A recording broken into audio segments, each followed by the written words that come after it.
Това е Баян. Той е на 3 години, обича да рисува, да слуша приказки и има една хромозома повече. Баян е едно от многото деца в България с синдром на Даун. Синдромът на Даун е най-често срещаната генетична аномалия в света. В България всяка година се раждат стотина такива деца. Както повечето родители, Ивелина дори не е предполагала, че детето й ще се роди различно. Изкарах прекрасна бременност, нямах никакви проблеми, не съм си мислила даже, че нещо такова ще стане. Но, както е, да, Бобо, всичко се стече много така нормално през бременността.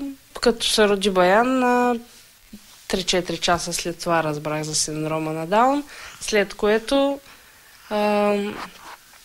никой не дойде при мене.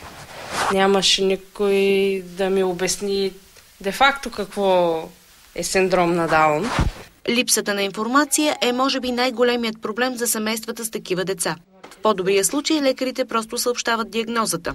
Нерядко плашат до смърт родителите, като рисуват живота им от тук нататък само в черни краски. Ивелина започнала да се ограмотява сама. Честно казано, в интернет четох много, но в един момент затворих компютъра и казах, че няма да търся там. Просто всичко беше някакси странно за мене. Всъщност, основният проблем пред родителите на такива деца се оказва приемането им от обществото.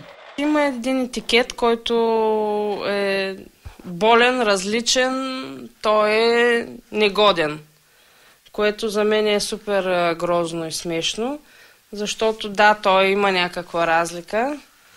Както казват хората, хромозомите не броят своите приятели, но все пак в един момент се вижда различието в степен, че той нещата ги прави малко по-бавно от другите деца.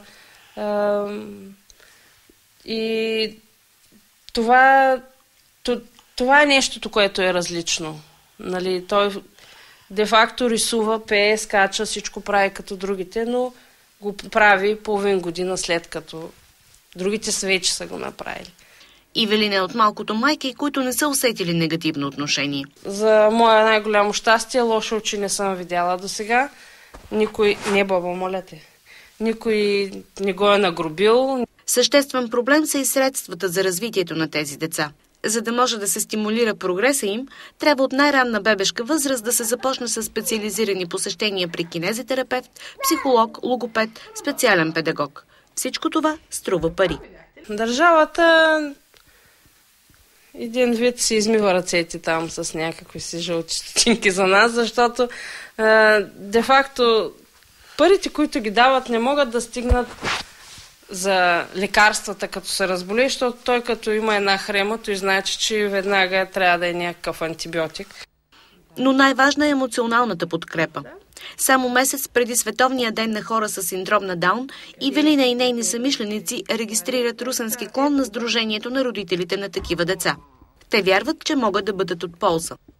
Можем да обменим опит с други родители, които имат такива деца, какво правят в такива ситуации и така нататък. Една майка се свърза с мене на 3-4 месечна принцеса, която ме попита какво може да очаква.